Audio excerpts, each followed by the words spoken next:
સૌહરિહંતાણમ નમો નુવે સૌદાનમ નમો નુવે સૌઆયર્યાન નમો નુવે સૌજ્યાયાન નમો નુવે સૌત્રિકાળવતી શ્રાવણમ ઓમકારમિંદુ સંયુક્ત નિત્યમ જયંતિ યોગિન કામદમ ઔષધો છે ઓંકારાય નમો નમઃ મંગલમ ભગવાન મંગલમ ગૌતમોનિ મંગલમ કુંકુંદાર્યો વિજેન્દ્રમોષ મંગલમ નમઃ સમયસારાય સ્વાનુભૂત્યા ચકાસ્તે ચિત સ્વભાવાય ભવાય સર્વમાં વિભાવ નિયુત નિરાકાર.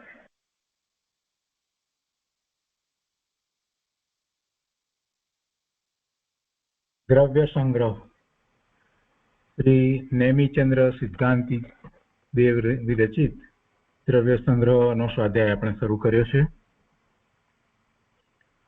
એમાં ટીકાકાર શ્રી બ્રહ્મદેવજીએ જે મંગલાચરણ કહ્યું એનો અર્થ આપણે લીધો છે. એનું સહેજ પુનરાવર્તન કરી અને આગળ સ્વાધ્યાય લઈએ છીએ. તો શ્રી બ્રહ્મદેવજીએ સંસ્કૃત ટીકા લખી છે અને એમણે પહેલા શરૂઆતની અંદર જે મંગલાચરણ કર્યું તે મંગલાચરણની અંદર પણ એમણે ઉપોદ્ઘાત કર્યો અને એ ઉપોદ્ઘાતમાં એમ કહ્યું કે આ શાસ્ત્ર કોને માટે રચાયું એની વાત કરી.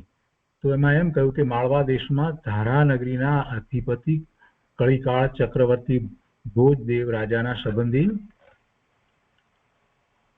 મહામંડલેશ્વર શ્રીપાલના આશ્રમ નામના નગરમાં શ્રી મુનિ સુરતનાથ તીર્થંકરના ચૈત્યાલયમાં શુદ્ધ આત્મદ્રવ્યના સંવેદનથી ઉત્પન્ન થયેલ સુખામૃતના રસાસ્વાદથી વિરપિત નરક આદિ દુઃખોથી ભયભીત પરમાત્મ ભાવનાથી ઉત્પન્ન થયેલ સુખરૂપી સુધારસના પીપાસુ ભેદાભેદ રત્નત્રયની ભાવનાના પ્રેમી ભવ્યવર પુંડરીક રાજકોષના કોષાધ્યક્ષ વગેરે અનેક રાજ્ય કાર્યના અધિકારી સોમ નામના રાજશ્રેષ્ઠના નિમિત્તે શ્રી નેમિચંદ્ર સિદ્ધાંતિ દેવે આ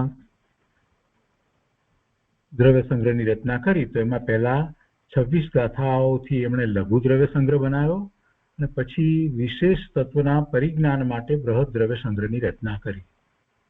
અને તેની એટલે બૃહદ દ્રવ્ય સંગ્રહની અધિકાર શુદ્ધિપૂર્વક વ્યાખ્યાનો એટલે ટીકાનો પ્રારંભ હવે કરવામાં આવે છે. તો ત્યાં સુધી આપણે સ્વાધ્યાય કરો એની વાતને સમજ્યા. હવે એમાં ભૂમિકામાં એમ કહે છે, પોતે ટીકાકાર છે તો એ કહે છે કે પહેલા શું છે, કઈ રીતે છે, આખી વાત કરે છે. જેમ આપણે નકશો આપી દઈએ કોઈ વસ્તુનો એવી રીતે અહીંયા આ મેપ આપ્યો છે, નકશો આપ્યો છે. તો કહે છે કે આમાં 3 મુખ્ય અધિકાર છે. એ વાત આપણે ગઈકાલે લીધી હતી. તો પહેલા 27 ગાથા, પછી 11 ગાથા અને પછી 20 ગાથા એમ 3 અધિકાર છે.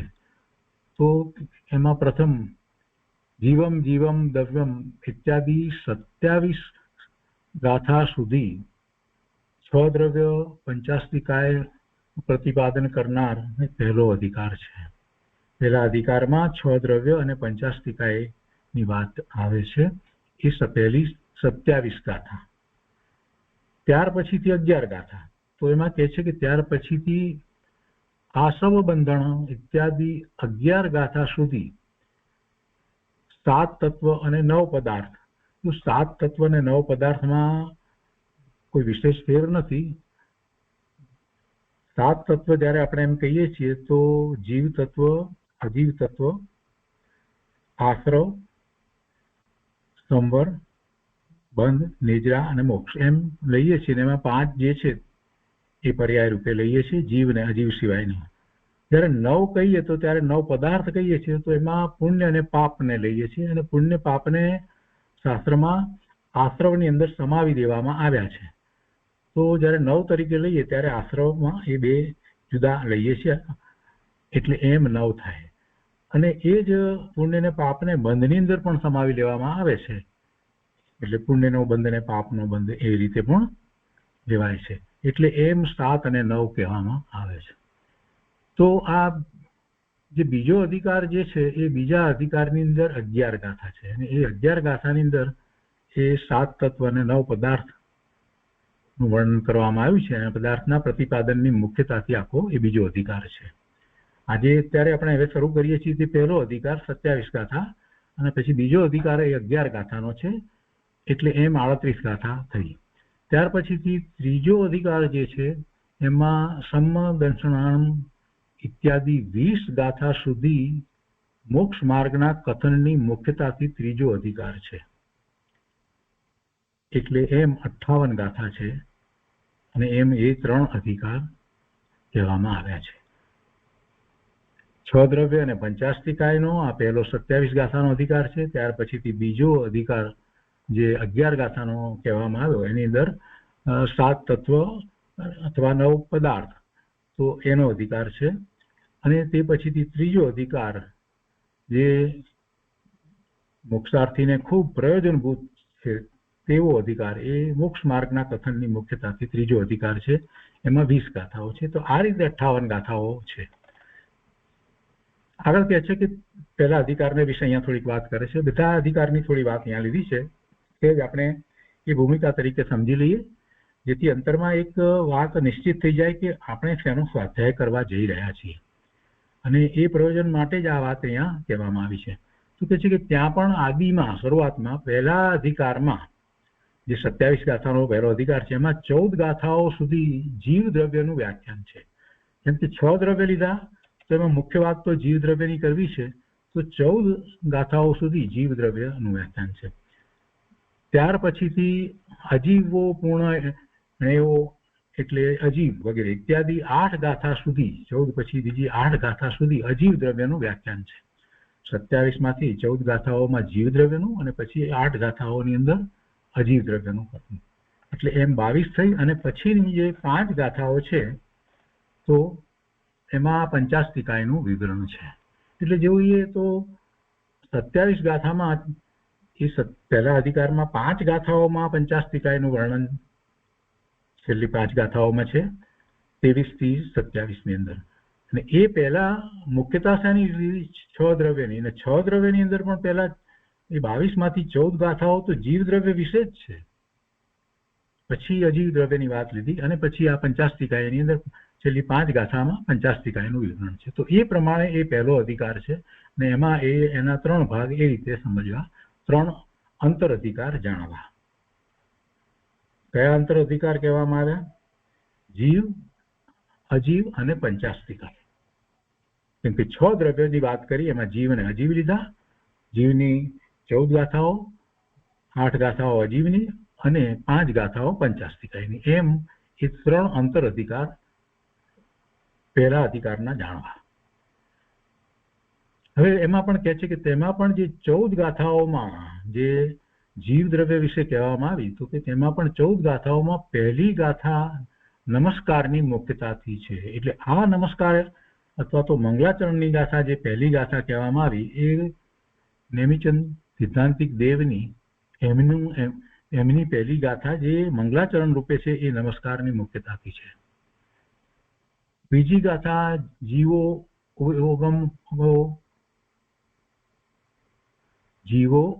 ઓગમયો વગેરે જીવાદી 9 અધિકારોના સૂચન રૂપે છે. ત્યાર પછીથી 9 અધિકારોના વિવરણ રૂપ 12 ગાથા સૂત્રો છે.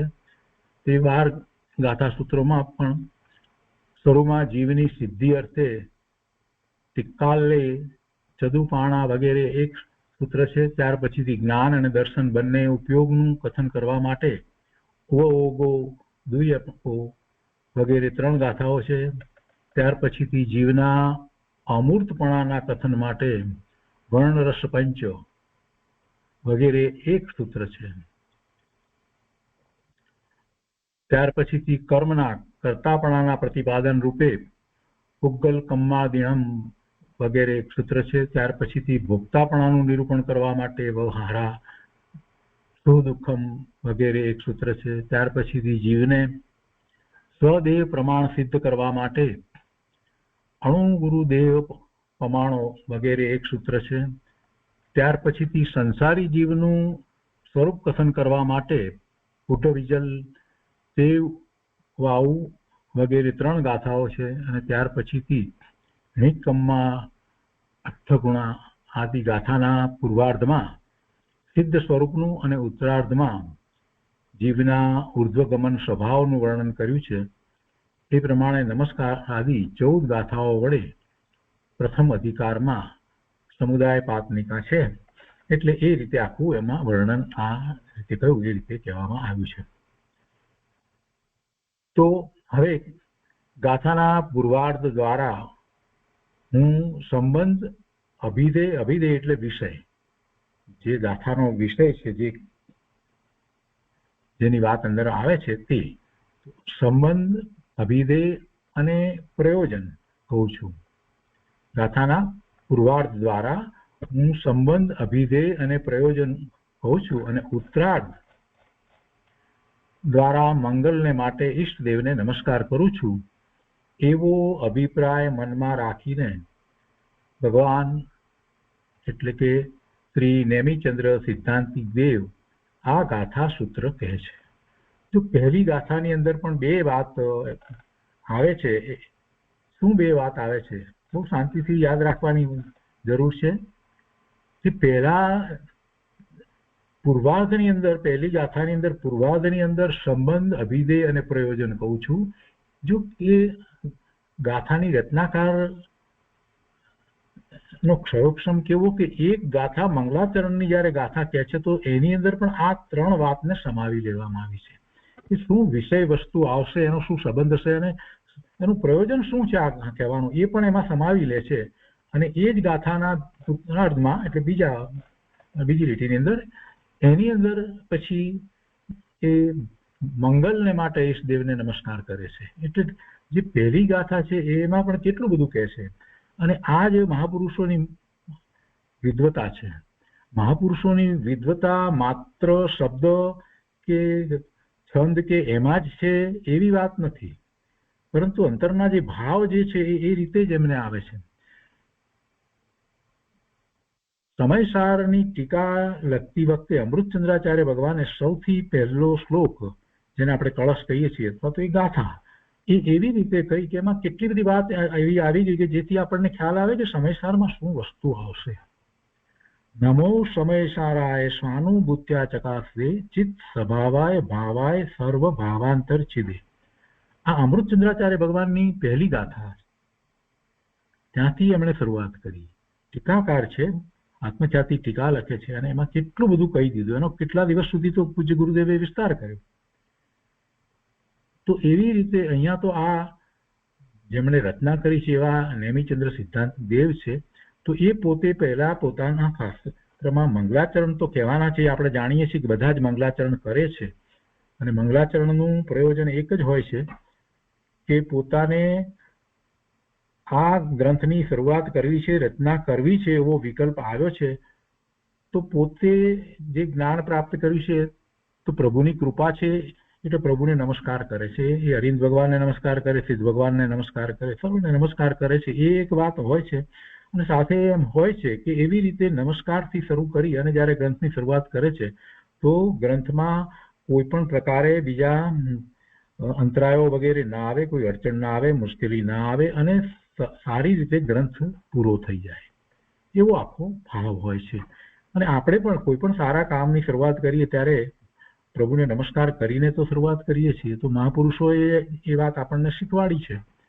તો એ વાત હોય છે. હવે અહીંયા આ ગાથા લે છે, તો એ ગાથા આપણે અહીંયા લઈએ.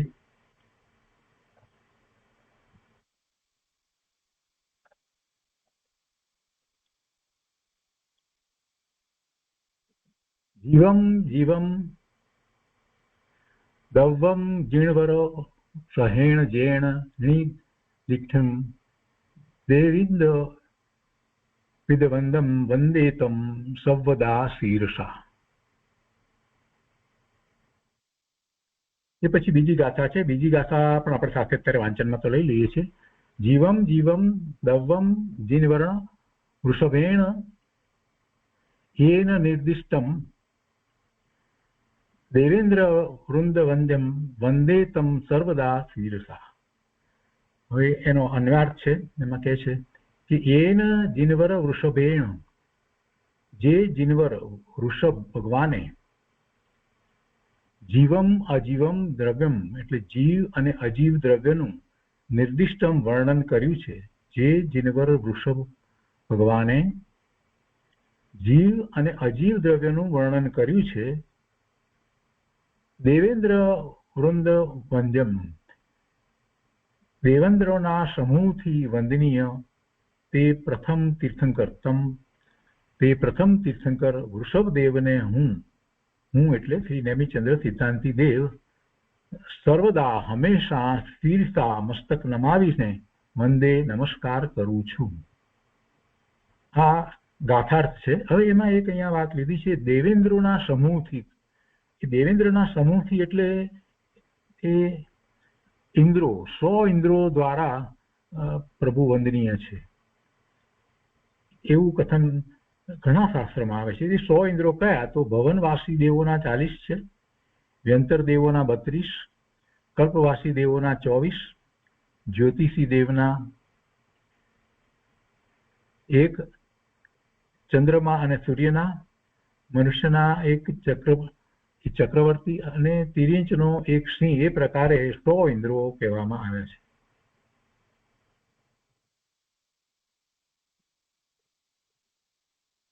તો 100 ઇન્દ્રો દ્વારા પ્રભુ વંદનીય છે એમ કહ્યું, અને એવા પરમાત્માને હું વંદન કરું છું એમ અહીંયા શ્લોકાર્થ કર્યો છે. અને કેટલાક શબ્દો જે છે એ આપણે પહેલા લઈ લઈએ અને પછીથી આપણે ટીકા લઈએ છીએ. તો જીનવર વૃષભેણ એ શબ્દના 2 અર્થ થાય છે. એક તો એ પહેલો અર્થ તો આ રીતે થાય છે કે આ કાળના પ્રથમ તીર્થંકર શ્રી વૃષભદેવ ભગવાન, અને બીજો અર્થ થાય છે સર્વ તીર્થંકર દેવોએ. અને એ અર્થ આ રીતે સંધિ છૂટી પાડી અને લેવામાં આવ્યો છે. જીન શબ્દ થયો તો જીન એટલે મિથ્યાત્વ અને રાગ આદિને જીતનાર. મિથ્યાત્વ અને રાગ આદિને જીતનાર જીન. અસંયત સમ્યક દ્રષ્ટિ શ્રાવક અને મુનિને પણ કોઈ અપેક્ષાએ જીન કહી શકાય. સમ્યક દ્રષ્ટિ છે અસંયત એટલે 4થું ગુણસ્થાન, 5મું ગુણસ્થાન શ્રાવક અને મુનિ 7મે 6ઠે, એમને પણ અપેક્ષાએ જીન કહી શકાય, કેમ કે જીનેશ્વર ભગવાનની આજ્ઞા અને આમન્યામાં છે માટે. આ એક વધારાનો અર્થ આપ્યો છે એટલું. અહીંયા તો જીનવર લીધું છે. તો જીનવર એટલે જીનોમાં જે શ્રેષ્ઠ હોય છે તે જીનવર છે. જીનોમાં જે શ્રેષ્ઠ હોય તે જીનવર છે. એટલે આપણે જયારે આ લઈએ સમ્યક દ્રષ્ટિ 4થા ગુણસ્થાને 5મે શ્રાવક અને મુનિ 7મા 6ઠે લઈએ છીએ, તો એમાં જે મુનિ છે 7મા 6ઠે ગુણસ્થાનમાં એના જે એવા મુનિઓનું ગણ જે છે એ ગણને ધરનાર દેવ ગણધર, આચાર્ય ને ગણધર, તો એ જીનવર જીનોમાં શ્રેષ્ઠ છે. એટલે એ અપેક્ષાએ જીનવરનો અર્થ કરવામાં આવે ત્યારે એમ થાય છે કે જીનોમાં જે શ્રેષ્ઠ હોય તે જીનવર છે, એટલે ગણધર દેવ પણ જીનવર કહેવાય. જીનવર તરીકે અર્થ લઈએ ત્યારે એમ કહેવાય. પણ અહીંયા તો જીનવર વૃષભેણ એમ લીધું છે, તો એનો અર્થ અહીંયા લે છે કે જીનવરોમાં, આ જીનવર લીધા તો જીનવરોમાં પણ જે શ્રેષ્ઠ હોય તે, એટલે જીનવરોમાં શ્રેષ્ઠ તીર્થંકર ભગવાન જીનવર વૃષભ એટલે ભાવ અપેક્ષાએ કહેવાય છે. એટલે જીનવર નો અર્થ અહીંયા એ રીતે તીર્થંકર ભગવાન કરવામાં આવ્યો. સર્વ તીર્થંકર દેવો એમાં એ રીતે આવી જાય છે. પહેલો અર્થ તો આપણે જે રીતે સમજીએ છીએ એ રીતે અહીંયા આ ભરત ક્ષેત્રને વિશે જે પહેલા તીર્થંકર ભગવાન ઋષભદેવ ભગવાન થયા એ થાય છે. તો આ જીનવર વૃષભ એનો અર્થ થયો. એના પછી બીજો શબ્દ છે દ્રવ્ય. એ આપણે જાણીએ છીએ દ્રવ્ય એટલે શું. ગુણોના સમૂહને દ્રવ્ય કહે છે. અને ગુણ કોને કહેવાય છે એ પણ આપણે જાણીએ છીએ કે જે દ્રવ્યના સંપૂર્ણ ભાગમાં રહે છે અને તેની સંપૂર્ણ અવસ્થાઓમાં રહે છે એને દ્રવ્ય કહેવામાં આવે છે. હવે એનો વધારે વિસ્તાર નથી લેવો. ત્રીજો શબ્દ છે જીવમ અજીવમ. તો પહેલું સહજ શુદ્ધ ચૈતન્ય જેનું લક્ષણ છે તે જીવ દ્રવ્ય છે. સહજ શુદ્ધ ચૈતન્ય જેનું લક્ષણ છે તે જીવ દ્રવ્ય છે. અને ચૈતન્ય લક્ષણ કહ્યું ત્યારે આપણને ચેતનાનો ખ્યાલ આવે. તો એ ચૈતન્ય લક્ષણ એ ચેતના, જીવની ચેતના બે રીતે છે, દર્શન ચેતના અને જ્ઞાન ચેતના, એમ બે રીતે જે ચેતના કહેવામાં આવે છે એ ચૈતન્યપણું એ જીવનું લક્ષણ છે. જીવમ અજીવમ, અને અજીવ કોને કહેવાય? તો એને માટે અહીંયા વાત કરે છે કે એવું નથી લક્ષણ, ચૈતન્ય જેનું લક્ષણ નથી એટલે તેનાથી વિલક્ષણ. એવું લક્ષણ નથી, ચૈતન્ય જેનું લક્ષણ નથી, એનો અર્થ થયો કે ત્યાં ચૈતન્ય લક્ષણથી વિલક્ષણ. એવા જે 5 દ્રવ્ય છે, પૂતગલ આદિ 5 જેના ભેદ છે, તે અજીવ દ્રવ્ય છે. પૂતગલાસ્તિકાય, ધર્માસ્તિકાય, અધર્માસ્તિકાય. આકાશમાં પણ પાછા 2 ભાગ પડે, લોકાકાશ અને અલોકાકાશ, અને કાળ. એવા 5 દ્રવ્યો એ અજીવ છે. અજીવ એટલે એમાં ચેતના નથી, એને જળ પણ કહેવામાં આવે છે. પણ અહીંયા આપણે જીવ ને અજીવ એમ લેવું છે એટલે એને અજીવમાં મૂક્યા 5ને. એટલે બીજો એ શબ્દ થયો. અને એના વિશે થોડીક અહીંયા વાત લીધી છે કે જીવ અજીવનું યથાર્થ જ્ઞાન ન હોવાના કારણે જ સંસારી પ્રાણીઓને સ્વ પરનો વિવેક થઈ શકતો નથી, અને તે કારણે જ તેઓ આત્મ સ્વરૂપની પ્રાપ્તિથી વંચિત રહે છે અને તેથી દુઃખી છે. એક અપેક્ષાએ આપણને વાત એમ લાગે કે સામાન્ય વાત છે, આપણને તો ખ્યાલ છે, વાત બરાબર છે, બધું બરાબર. પરંતુ ગંભીરતાપૂર્વક જ્યારે આ વાતને લઈએ તો ખ્યાલ આવે છે કે અજીવ એવા શરીર સાથે આ જીવને એકત્વ કેટલું બધું છે.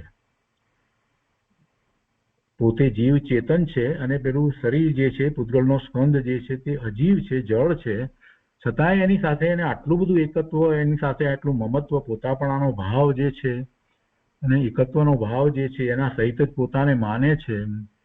આ મોટામાં મોટી ભૂલ તો થઈ રહી છે, અને છતાંય એ સ્વાધ્યાય કરે જાય છે, કેટલાય વર્ષોથી સ્વાધ્યાય કરે છે, પણ મૂળમાં ભૂલ તો, પહેલી ભૂલ તો, શરૂઆત જે મોટી પહાડ જેવી મોટી ભૂલ જે છે એનું તે લક્ષ કરતો નથી.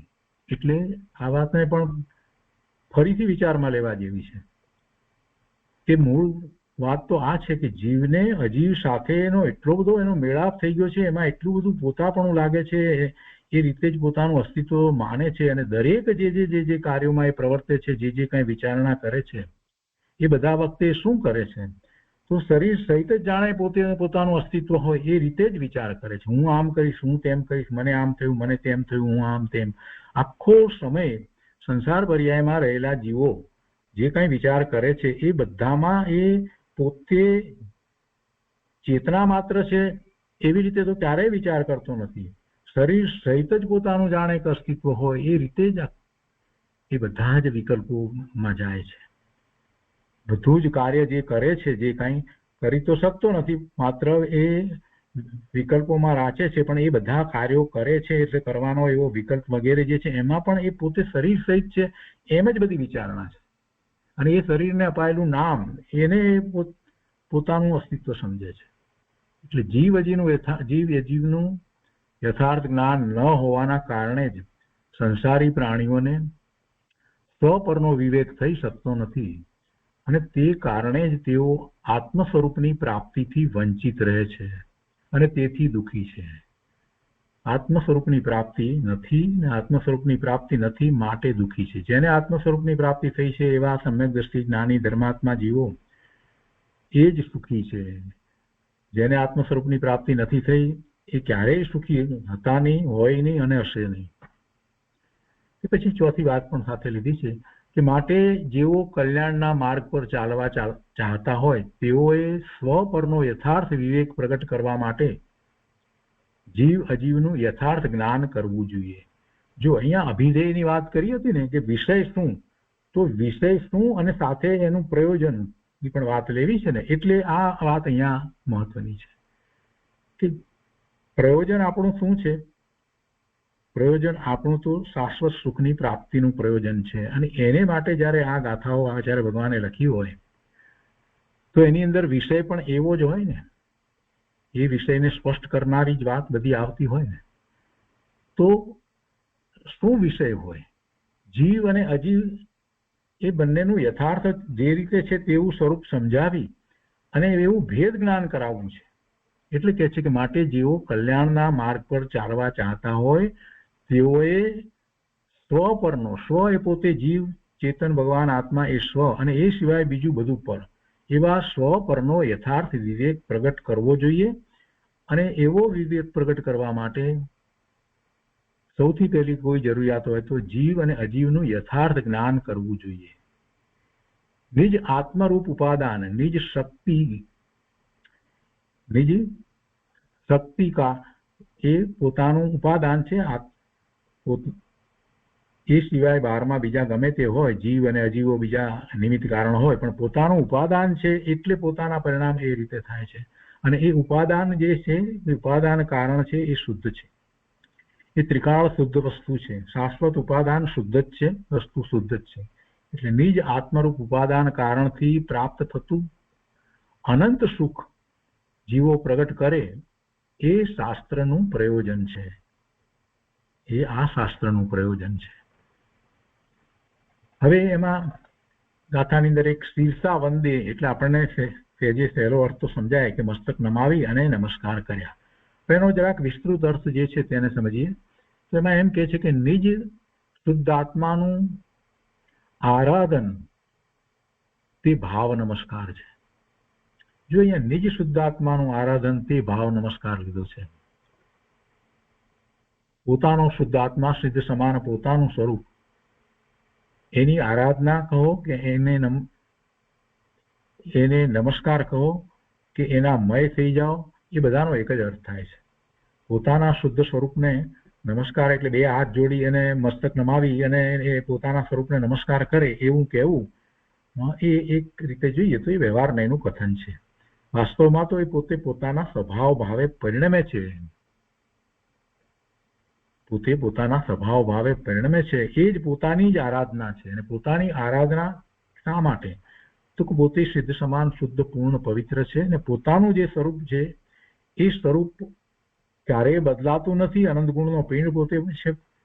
ભગવાન જેવું પોતાનું સ્વરૂપ છે. અને એને અત્યાર સુધી એને લક્ષમાં લીધું ન હતું. હવે જયારે એનું લક્ષ કરે છે તો એમાંથી જ એને આનંદ સુખ શાંતિની પ્રાપ્તિ થાય છે. એટલે જેમાંથી પોતાને સુખ શાંતિ આનંદની પ્રાપ્તિ થાય છે અને જેનું લક્ષ કરતા પોતાના દુઃખો હરાઈ જાય છે, દુઃખ પછી કોઈ ઊભા રહેતા નથી, એવી એ ચીજ એ પોતાની જ ચીજ છે. એટલે એને એ નમસ્કાર કરે છે.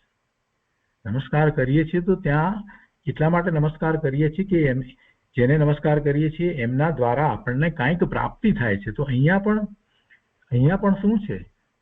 સર્વશ્રેષ્ઠ વસ્તુની પ્રાપ્તિ, અવ્યાબાદ સુખ શાંતિ આનંદની પ્રાપ્તિ કોના દ્વારા થાય છે? પોતાના સ્વરૂપ દ્વારા પ્રાપ્તિ થાય છે. એટલે એ વંદનીય છે. પોતાનું સ્વરૂપ જે છે એને જ એ પોતે વંદન કરે છે. એટલે બીજી રીતે કહીએ તો એના મય પોતે થઈ જાય છે. અને એમ થવાનો જ આખો પુરુષાર્થ છે. એટલે નિજ શુદ્ધાત્માનું આરાધન તે ભાવ નમસ્કાર છે.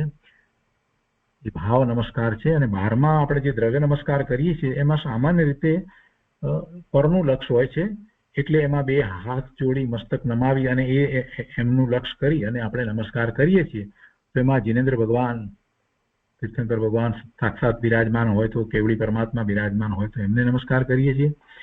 અને જે સિદ્ધ થઈ જાય એમને આપણે એ રીતે નમસ્કાર કરીએ છીએ એમની પ્રતિમાની સમક્ષ.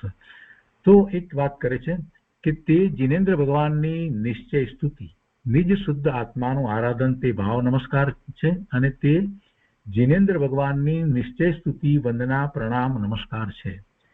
એટલે એમને આપણે દ્રવ્ય નમસ્કાર અને ભાવ નમસ્કાર બંને કરીએ છીએ. સ્વરૂપને નમસ્કાર કરીએ છીએ ત્યારે આપણે કાંઈ એવા હાથ જોડી મસ્તક નમાઈને એ બધી ક્રિયા કરવાની કાંઈ જરૂર રહેતી નથી. પોતે અંતરમાં જ વળી જાય છે. એટલે પછી એનાથી તો છૂટો પડીને નમસ્કાર કરે છે. પરના લક્ષ્ય જ્યારે જીનેન્દ્ર ભગવાન, દિનેશ્વર ભગવાનની સ્તુતિ કરી અને એમને નમસ્કાર કરે છે, તીર્થંકર પરમાત્માને નમસ્કાર કરે છે અથવા તો એમની પ્રતિમાને નમસ્કાર કરે છે, સિદ્ધ ભગવાનની પ્રતિમાને નમસ્કાર કરે છે, તો એ એવી રીતે દ્રવ્ય અને ભાવ નમસ્કાર કરે છે. અને ભાવ નમસ્કારનો એક બીજો અર્થ એવી રીતે થાય છે કે એને શરણે જાય છે અને એમની દરેક વાતનો એને સ્વીકાર છે. જીનેશ્વર ભગવાનની વાણી ઓમકાર ધ્વનિ દિવ્ય ધ્વનિમાં જે વાત આવી છે એનો પૂર્ણપણે જ્યારે સ્વીકાર છે તો એ એમને નમસ્કાર કરે છે. એટલે ભાવ નમસ્કારમાં જ્યારે પૂર્ણપણે સ્વીકાર થતો હોય, એમનો પૂર્ણ વિશ્વાસ હોય, ત્યારે જ એવા ભાવ નમસ્કાર થઈ શકે છે. બાકી સામાન્ય વિનયપૂર્વક કોઈની સામે આપણે બે હાથ જોડીએ તો એ કાંઈ એ નમસ્કાર થઈ જાય છે એવી વાત નથી. અંદરમાંથી આપણે એની માન્યતાને માનતા પણ ન હોય, પણ સામાન્ય એવો શિષ્ટાચાર કરતા હોય છે બધા, પણ એથી કઈ એમની બધી વાત સાથે આપણે સંમત થઈ જઈએ છીએ એવો કોઈ વિચાર હોતો નથી. અહીંયા વાત જુદી છે. અહીંયા તો એમ જ છે. અહીંયા તો નમસ્કાર કરે છે, જીનેન્દ્ર ભગવાનને નમસ્કાર કરે છે, એમની નિશ્ચય સ્તુતિ કરી અને એમને નમસ્કાર કરે છે. તો સ્તુતિ કરે છે એનો અર્થ શું થયો કે એને એવો એમના પ્રત્યે એવો ભાવ આવ્યો છે એટલે નમસ્કાર કરે છે, વંદન કરે છે, પ્રણામ કરે છે. અને એમાં સમયસારની અંદર એના વિશેની ઘણી વાત છે. સમયસાર 31, 32, 33 ટીકાની અંદર ધર્મી સાધક જીવનો જીનેન્દ્ર ભગવાનને નમસ્કાર કરવાનો શુભ ભાવ છે, એ શુભ રાગ છે, અને એ વ્યવહાર નમસ્કાર કહેવાય છે. અને એ વ્યવહાર નમસ્કાર પણ હોય જ, ન હોય એમ બને નહીં. એવા વ્યવહાર નમસ્કાર જે છે એમાં એક પ્રકારે જોવા જઈએ તો પોતાના સ્વરૂપમાં એકાગ્રતા કરવાનો જે પુરુષાર્થ ઉપડે છે તો એની શરૂઆત ત્યાંથી જ થાય છે. પોતાના સ્વરૂપને, શુદ્ધ સ્વરૂપને જીવ જાણતો નથી, સમજતો નથી, તો પોતાનું શું કેવું સ્વરૂપ છે, તો એવા સ્વરૂપ માટે એ દિનેશ્વર ભગવાનને નમસ્કાર કરે છે, અરિયંત પરમાત્માને, શુદ્ધ પરમાત્માને નમસ્કાર કરે છે, અને પોતાનું પણ એવું સ્વરૂપ છે એમ પછી પોતે પોતાના સ્વરૂપ તરફ વળે છે. એટલે એ ભલે વ્યવહાર નમસ્કાર હોય છતાં પણ એ ખૂબ ખૂબ ખૂબ ઉપયોગી છે. એનાથી જ શરૂઆત થાય છે. કોઈ સિદ્ધો પોતે પોતાના સ્વરૂપમાં જાય તો કેવી રીતે જાય? પોતાના સ્વરૂપને જે જાણતો જ નથી એ કેવી રીતે સ્વરૂપની આરાધના કરે? તો સ્વરૂપની આરાધના કરવા માટે પણ સિદ્ધ ભગવાનના સ્વરૂપને સમજવું જરૂરી છે. અને સિદ્ધ ભગવાનનું સ્વરૂપ એમને એમ થોડું સમજાય છે. તીર્થંકર ભગવાન કેવળી પરમાત્માના સ્વરૂપને સમજ્યા વિના સિદ્ધ ભગવાનનું સ્વરૂપ પણ કંઈ આપણને સમજાતું નથી. અને તીર્થંકર ભગવાન કેવળી પરમાત્માના સ્વરૂપને આપણે જ્યારે સમજીએ છીએ ત્યારે એમના પ્રત્યે એવો ભાવ આવે છે કે પ્રભુ અત્યારે વર્તમાનની અંદર શરીર સહિત હોવા છતાં, આઘાતી કર્મોના ઉદયો સહિત હોવા છતાં પણ પોતે પોતાના સ્વરૂપમાં આવ્યા બાદ સુખ, શાંતિ, આનંદની દશામાં કેવા બિરાજી ગયા છે, સ્વરૂપમાં કેવા સ્થિર થઈ ગયા છે, કેવી આનંદની, શાંતિની અનુભૂતિ એમને થઈ રહી છે. અને સાથે ને સાથે એમની દિવ્ય ધ્વનિ દ્વારા જીવો જ્ઞાન પ્રકાશ પામે છે. એટલે કેટલો બધો અહોભાવ આપણને આવે છે. એટલું જ નહીં, પણ આપણને એમ પણ અહોભાવ આવે છે કે એ તીર્થંકર જે થયા છે તો તીર્થના કરનાર છે. તીર્થ એટલે શું? જે પોતાને મુક્તિના માર્ગે લઈ જાય એને તીર્થ કહેવામાં આવે છે. તો એવું તીર્થંકર નામ કર્મ પૂર્વ ભવની અંદર એમણે બાંધ્યું. ત્યારે આ ભવમાં એ કર્મ ઉદયમાં આવ્યું, એ કર્મ બંધાયું હતું, અને પછી જ્યારે પોતે સર્વજ્ઞ થયા ત્યારે એ તીર્થંકર નામ કર્મ ઉદયમાં આવ્યું. એ કર્મ કેવું હતું? તીર્થંકર નામ કર્મની પ્રકૃતિ છે. એ કર્મ કેવું હતું અને એમાં મુખ્યતા શેની હતી, કઈ રીતે બંધાયું, એનો જરાક વિચાર કરીએ તો આપણને ખ્યાલ આવે છે કે ઓહો, એ આત્માની કરુણા તો જુઓ. પૂર્વના ભવની અંદર એમણે એવા ભાવ કર્યા કે જીવો બધા જ પૂર્ણ દશાને પ્રાપ્ત કરે. પોતાને જે સમ્યક પ્રગટ થયું છે તો એ વખતે એમને એવો ભાવ થયો કે બધા જીવો આવી આનંદની દશાને હંમેશને માટે પ્રાપ્ત કરે. પોતાને હજી હંમેશને માટે પ્રાપ્ત થવાનું બાકી છે છતાં પણ એવી ભાવના ખૂબ કરી. 16 કારણ આપણે બીજા વ્યવહારથી પણ કહીએ છીએ, 16 કારણ ભાવના, તો એને કારણે એ તીર્થંકર નામ પુત્ર બંધાય છે. પણ આ મુખ્ય વાત એમાં જો કોઈ હોય તો આ છે. અને એ ભાવ એમનો જે હતો એટલો બધો હતો, જેમ ગુરુદેવે 45 વર્ષ સુધી એમ જ હતું કે બધા જીવો સમ્યક્ત્વ પ્રગટ કરે, બધા આ વાતને સમજે અને પછી એવો જ ચારિત્રનો પુરુષાર્થ કરે. એટલે તો એમણે તીર્થંકર નામ ગોત્ર બાંધ્યું. તો એ પૂર્વે એટલો બધો એમને એ સંબંધી એમની એટલી બધી કરુણા હતી. અને જ્યારે પછી પોતે જ્યારે સર્વજ્ઞ થયા છે તો એવા તીર્થંકર ભગવાન પોતે સ્વરૂપમાં સ્થિર થયા છે ત્યારે હવે કેવી રીતે થાય? પેલું જીવોના કલ્યાણ માટેની જે ભાવના ભાવી હતી એની પૂર્તિ કેવી રીતે થાય? તો એ સ્વયં જ એમના શરીરમાંથી એવી ઓમકાર ધ્વનિ છૂટે છે જે દ્વારા જીવો જ્ઞાન પ્રકાશ પામે છે. એટલે એમની કરુણાનો કોઈ પાર નથી. જીનેન્દ્ર ભગવાનની કરુણાનો કોઈ પાર નથી. અને એટલે આપણે એમને નમસ્કાર કરીએ છીએ. એને આમ વ્યવહાર નમસ્કાર અપેક્ષાથી ભલે કહીએ પણ છતાં એના વિના કોઈ ધર્મની શરૂઆત કરી શકતો જ નથી. અત્યંત અત્યંત અત્યંત ઉપકાર દિનેશ્વર ભગવાનનો આપણી ઉપર છે. કોઈ જીવ પોતાના શુદ્ધ સ્વરૂપની પ્રાપ્તિ કરે છે તો એ રીતે જ કરે છે. એ જ રાજમાર્ગ છે. પ્રભુની આજ્ઞામાં રહી, એમની આમન્યામાં રહી, એમને જે માર્ગ બતાવ્યો છે એમાં જ પોતે પોતાને પ્રસ્થાપિત કરી અને આગળ વધે છે. તો એવો જીવ સમ્યક દર્શનથી શરૂ કરી અને કેવળ જ્ઞાન અને છેવટે એ સિદ્ધ દશાને પ્રગટ કરી શકે છે. પણ એવો જે નમસ્કારનો ભાવ છે એને અહીંયા આગમની અંદર જે રીતે કહેવામાં આવ્યું છે એ વાત પણ અહીંયા લઈએ કે છે કે આવો વંદક ભાવ, એટલે એવો વંદન કરવાનો ભાવ અને પેલા વંદનીય છે એમને વંદન કરવાનો ભાવ, વંદક ભાવ છઠ્ઠા ગુણસ્થાન સુધી હોય છે. છઠ્ઠું ગુણસ્થાન એવું છે કે જેમાં એ નિર્ગ્રંથ મુનિ થયા છે અને સવિકલ્પ દશાની અંદર છે, એટલે એમને હંમેશા પોતે નિર્વિકલ્પ થયા એ વખતે પોતે પોતાના સ્વરૂપમાં વિશેષ એકાગ્રતા કરી છે અને જે આનંદ શાંતિની અનુભૂતિ કરી છે, એટલે જ્યારે બહારમાં આવે છે ત્યારે એ જ ભાવ એમને હોય છે અને એ ભાવમાં એમને પ્રભુ પ્રત્યે સ્તુતિનો ભાવ, વંદનનો ભાવ, એવો ભાવ હોય જ છે. અને એ માટે થઈ અને જો પ્રતિમા વગેરે હોય છે તો એ ખૂબ ભાવપૂર્વક એ મુનિ ત્યાં સ્તુતિ વંદન વગેરે કરતા હોય છે. નથી તો પણ એમને એવો કેટલીક વખત એવો વિકલ્પ આવી જાય છે, પોતે પોતાના સ્વરૂપમાંથી આનંદની અનુભૂતિ કરીને બહાર આવ્યા છે તો પ્રભુ પ્રત્યે એવો વિકલ્પ આવી જાય છે અને એ એવી સ્તુતિ લખી નાખે છે, એવી રચના પોતે કરી દે છે. પ્રભુના ગુણોનું વર્ણન જેમાં આવતું હોય એવી રચના એમનાથી સહજ થઈ જાય છે. એટલે આવો વંદન કરવાનો ભાવ, એ બે હાથ જોડી મસ્તક નમાવીને સાક્ષાત પ્રતિમાની સામે નમસ્કાર કરતા હોય કે જંગલમાં બેઠા હોય ત્યાંથી નમસ્કાર કરતા હોય કે પછી એમના પ્રત્યે એવો સ્તુતિનો એવો ભાવ વ્યક્ત કરી અને નમસ્કાર કરતા હોય, પણ એવો ભાવ એમને હોય સવિકલ્પ દશાની અંદર હોય. અને એ પહેલા ચોથા ગુણસ્થાને, પાંચમા ગુણસ્થાને પણ પોતે જ્યારે નિર્વિકલ્પ ધ્યાનમાં પોતાની આત્મામાંથી આવતા આનંદનો અનુભવ કરે છે તો પ્રભુ પ્રત્યેનો એવો ભાવ એને પણ હોય છે.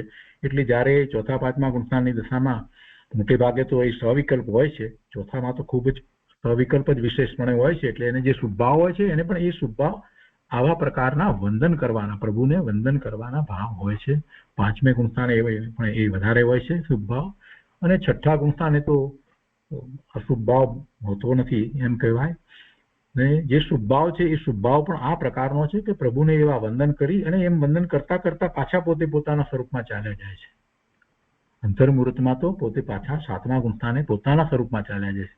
એટલે એવું વારંવાર થાય છે. એટલે સૌથી વધારે શ્રેષ્ઠ શુભ ભાવ, વંદન કરવાનો શુભ ભાવ કે જેમાંથી પોતે પોતાના સ્વરૂપમાં ચાલ્યા જાય એવો તો છઠ્ઠા ગુણસ્થાને જે મુનિ છે એમને જ હોય છે. એ પછી છઠ્ઠા ગુણસ્થાને ગણધર ભગવાન હોય, આચાર્ય ભગવાન હોય, ઉપાધ્યાય ભગવાન હોય કે મુનિ મહારાજ હોય, એ ત્રણેય પદની અંદર એ છઠ્ઠું સાતમું ગુણસ્થાન જ છે. તો એ રીતે આ અહીંયા આપણે અર્થ લીધો છે. હવે આગળ અહીંયા લઈએ છીએ, ટીકાની અંદર વાત લેવી છે. તો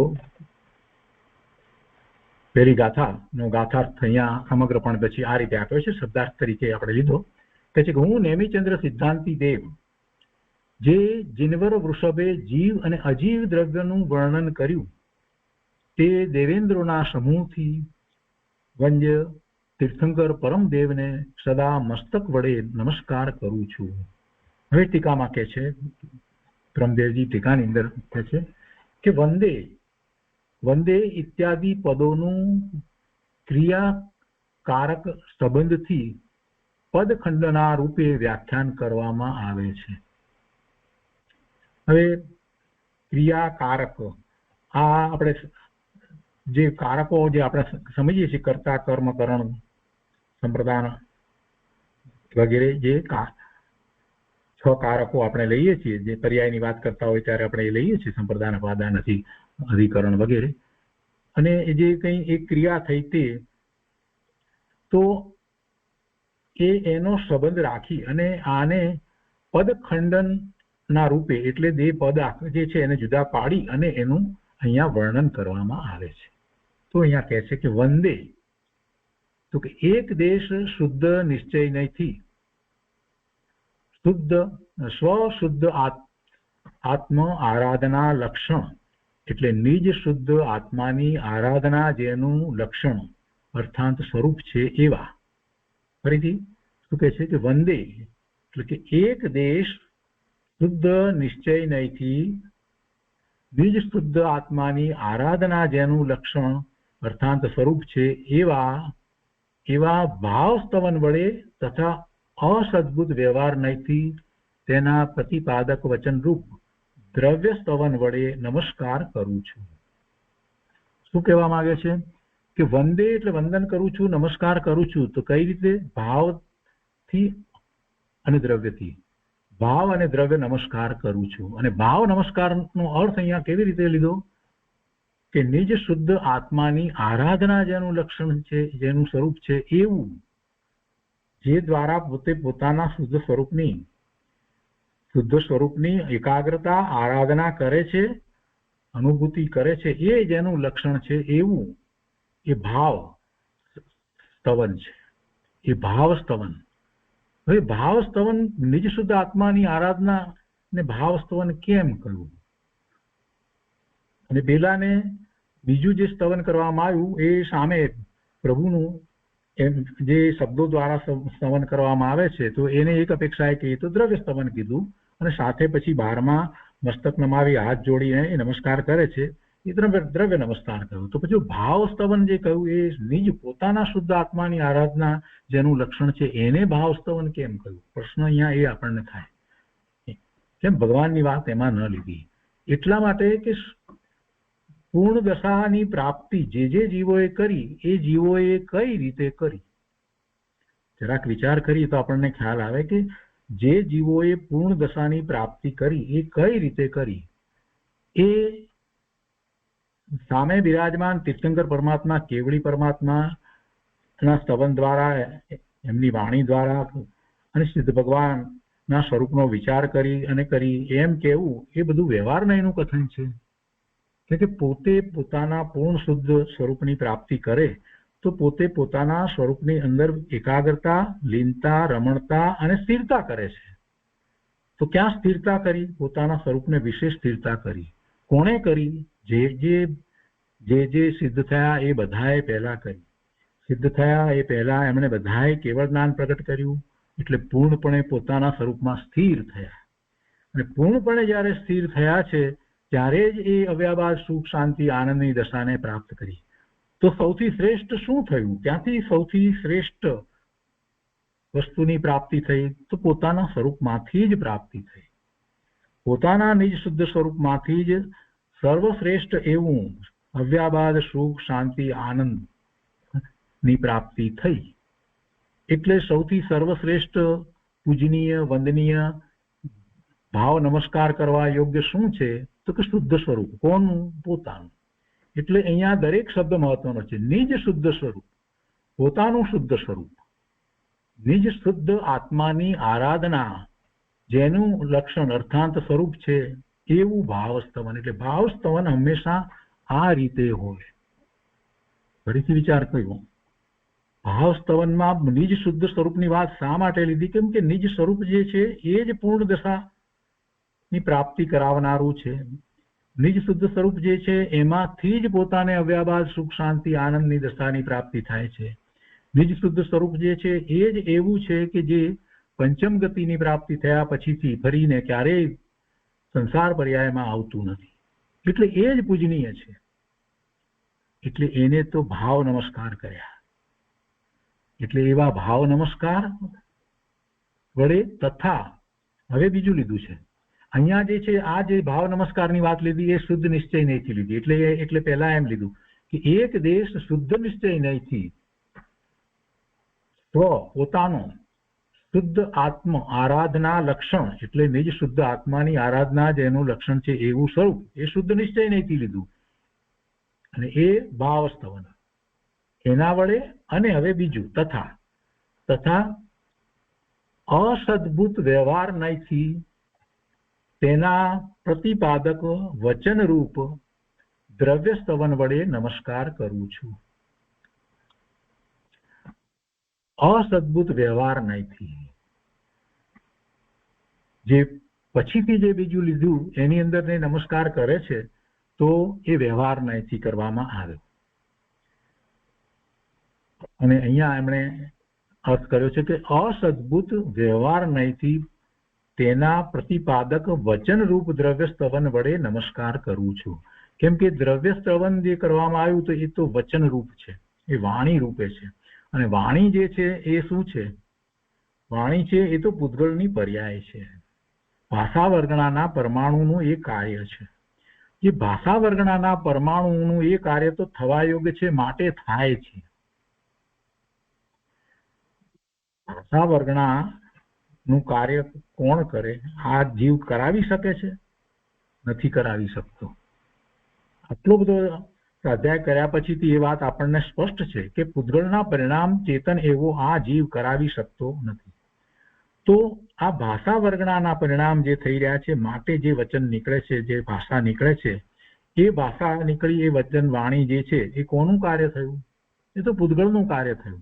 એટલા માટે એને અસદભૂત કહેવામાં આવ્યું. એ જીવનું કાર્ય થતું નથી એટલે અસદભૂત કહ્યું. કોઈને એમ થાય કે સદભૂત કેમ ન લીધું, અસદભૂત કેમ લીધું? તો કે એ તો ભાષા વર્ગણાનું કાર્ય છે. તો અસદભૂત વ્યવહાર નહીંથી તેના પ્રતિપાદક વચનરૂપ દ્રવ્ય સ્તવન વડે નમસ્કાર કરું છું. કેટલી સરસ સૂક્ષ્મતાથી વાત લેવામાં આવી છે. શાંત ચિત્તથી જ્યારે આ બધી વાતને સમજીએ છીએ ત્યારે આપણને થાય છે કે ઓહો, કેટલી મોટી મહત્વની વાત, કેટલી સિદ્ધાંતની વાત આમાં તો કહી દીધી. ટીકાકાર પણ એવા જ છે. આગળ કહે છે કે પરમ શુદ્ધ નિશ્ચય નહીંથી તો વંદ્ય વંદક ભાવ નથી. પરમ શુદ્ધ નિશ્ચય નહીંથી, પરમ શુદ્ધ નિશ્ચય નહીંથી તો કોણ કોને વંદન કરે? વંદક ભાવ નથી. અને એમાંય નિર્વિકલ્પ ધ્યાનની અવસ્થામાં જ્યારે પોતે પોતામાં થઈ જાય છે ત્યારે પછી કોણ કોને વંદન કરે? કોઈ વંદન કરવાનો વિકલ્પ એવો કોઈ ઉઠતો જ નથી. 7મા ગુણસ્થાનથી આગળ વધી અને પછી ઉપર ક્યાંય વંદક ભાવ હોતો જ નથી. કેમ કે એ બધું નિર્વિકલ્પ ધ્યાનમાં છે. એ બધું નિર્વિકલ્પ ધ્યાનમાં છે. એટલે વંદન કરવો અને વંદન કરવા યોગ્ય એને હું વંદન કરું એ વસ્તુ રહેતી નથી. આ વંદન કરવા યોગ્ય અને એને વંદન કરવું એવી વાત અંદરમાં પછી રહેતી નથી. એ બધું વિકલ્પ છે. એટલે પરમ શુદ્ધ નિશ્ચય નથી તો વંદ્ય વંદક ભાવ નથી. તો પછી હવે કહે છે કે તો તે નમસ્કાર કરનાર કોણ છે?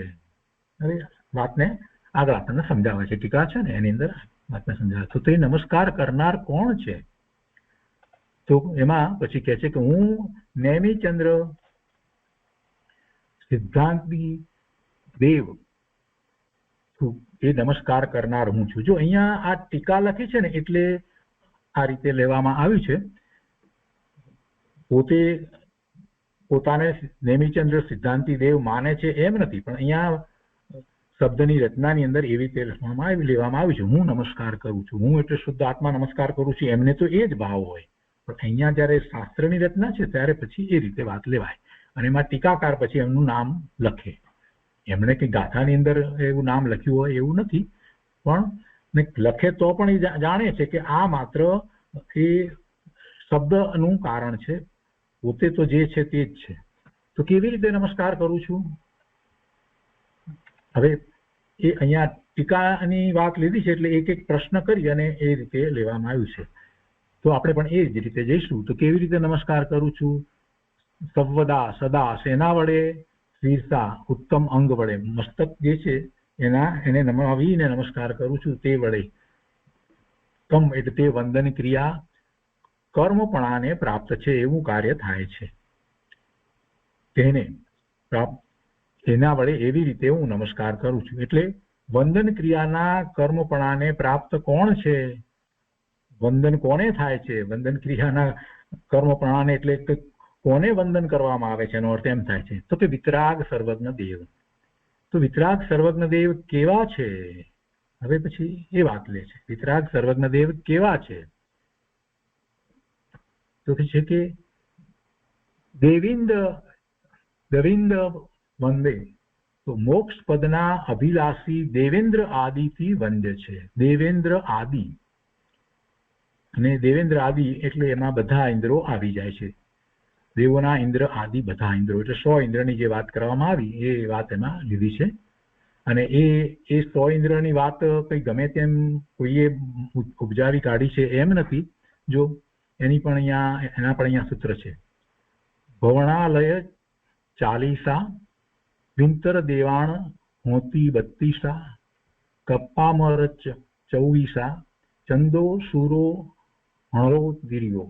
એનો અર્થ થાય છે કે ભવનવાસી દેવોના 40, આ લખી છે ને ભવનાલય 40 એટલે એ ભવનવાસી દેવોના 40, વિતર દેવાણ હોતી 32 એટલે એના વ્યંતર દેવના એ 32 ઇન્દ્ર, કલ્પવાસી દેવોના 24 ઇન્દ્ર, જ્યોતિષી દેવોના એટલે ચંદ્ર અને સૂર્ય એ 2 અને ઇન્દ્ર, અને મનુષ્યના 1 ચક્રવર્તી, અને તિર્યંતના 1 ઇન્દ્ર સિંહ.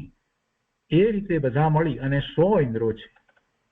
40 ભવનવાસીના 40, વ્યંતરદેવના 32, કલ્પવાસીના 24, જ્યોતિષીના ચંદ્ર સૂર્ય એ 2 અને મનુષ્યનો 1 અને તિર્યંચનો 1, એમ મળી અને બધા મળી અને 100 ઇન્દ્રો છે. એ 100 ઇન્દ્રો દ્વારા જે વંદનીય છે.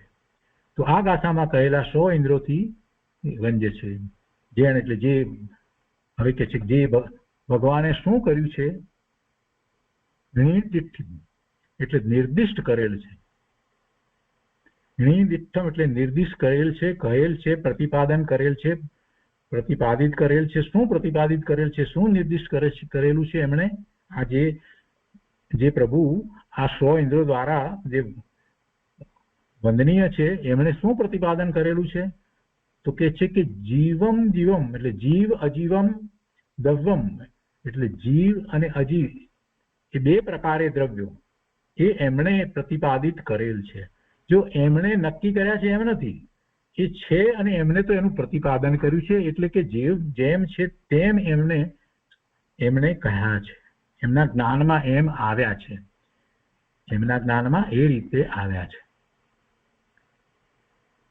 તો અહીંયા સુધી આપણે આજનો સ્વાધ્યાય રાખીએ છીએ અને હવે આજે આગળનો જે વિસ્તાર જે છે આ પહેલી ગાથાનો એ આપણે આવતી વખતે લઈશું અને એનો પરમાર્થ પણ એના ઉપરથી આપણે વધારે આવતા સ્વાધ્યાયમાં સમજીશું.